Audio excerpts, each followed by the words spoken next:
Panorama group, जो सोचता है वो करता है। किया है। उदाहरण के रूप में आपको एक चीज याद दिलाना चाहती हूँ कि भारतीय जनता पार्टी ने 125 यूनिट फ्री बिजली दी हिमाचल के लोगों को, और वो दे रहे थे। कांग्रेस की सरकार चुनाव से पहले कहती है कि हम आपको 200 यूनिट फ्री देंगे। भट्टा बिठा दिया पूरी अर्थव्यवस्था का हिमाचल प्रदेश की, और जो 125 यूनिट फ्री मिल रहे थे भारतीय जनता पार्टी की सरकार के टाइम पे, वो भी बंद करवा दिए। दिल्ली की सरकार ने कहा कि आप 200 यूनिट फ्री हम बिजली देंगे, आप हमें वोट दो, जिता के लाओ। लेकिन भाई साहब, जैसे ही 200 यूनिट 201 यूनिट में परिवर्तित होता है तो आपकी सब्सिडी खत्म हो जाती है, आपके वो यूनिट बंद हो जाते हैं। और चाहे वो ड्राइवर हो, चाहे वो झुग्गी झोपड़ी में रहने वाले भाई बहन हो, सब लोगों के यहाँ बिल पहुंच जाते हैं। यहाँ तक कि मैं आपको एक और उदाहरण देना चाहती हूँ कि नई दिल्ली क्षेत्र के अंदर 3 कौड़ी बस्तियां थी, और वो लोग, जब मैं वहां पर सांसद थी, रोते हुए मेरे पास आए कि बहन जी, हमारी बिजली कट गई है, बच्चों के पास पढ़ने लिखने की जगह नहीं है, आप हमारी मदद करो। अब मुझे कि कितना बिल है कंबाइंड बिल? बोले 7 लाख रुपया। 7 लाख रुपया जो व्यक्ति कोड़ी है, आप मुझे बताइए, लेप्रेसी से इफेक्टेड कोड़ी व्यक्ति, उससे गरीब तो कोई इंसान नहीं है ना, उससे मजबूर तो कोई और इंसान नहीं है। ऐसे लोगों के घर में भी बिजली का बिल ना देने की वजह से अगर बिजली कटने की स्थिति आ जाती है तो आप अंदाजा लगाइए कि दिल्ली की क्या हालत है। और खैर, उसका हमने जो सोल्यूशन निकाला वो सोल्यूशन निकाला, लेकिन मेरा ये मानना है कि सोल्यूशन ईमानदारी से निकलना चाहिए। केंद्र सरकार की सूर्य घर योजना है, वो दिल्ली में लागू नहीं है।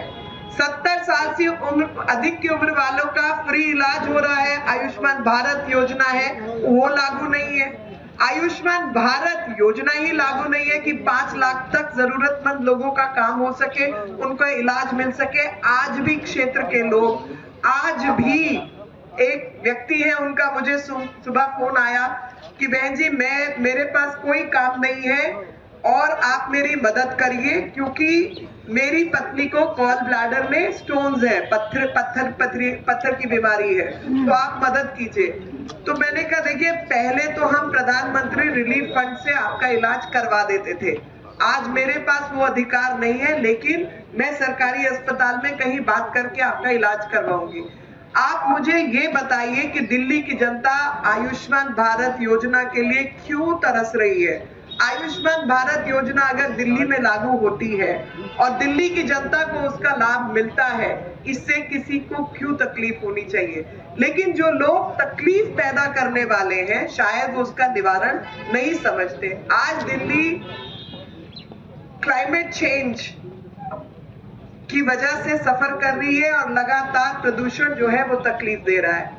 प्रदूषण के नाम पर कल हमारी कुछ इंडस्ट्रियलिस्ट से बात हो रही थी, कितना पैसा, कितने रुपए इन लोगों ने इकट्ठे किए, लेकिन प्रदूषण को निवारण करने के लिए कितने खर्च हुए ग्रीन सेस के नाम पर, वो तो हिसाब दीजिए ना।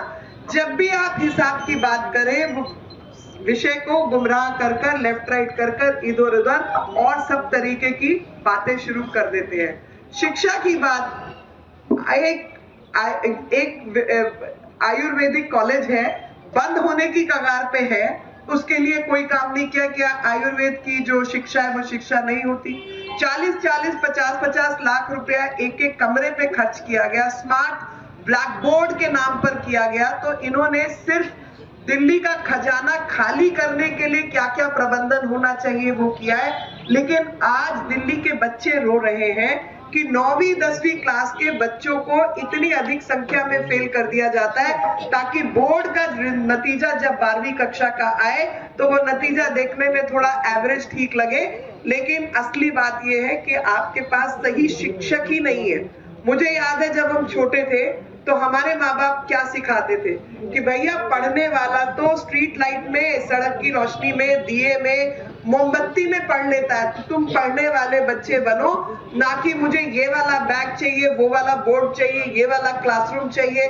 इस मेक के हम मेरे को कंप्यूटर चाहिए, उससे पढ़ाई नहीं होती। पढ़ाई दिमाग और मेहनत से होती है और उसके लिए सही शिक्षक होना आवश्यक है। शिक्षकों की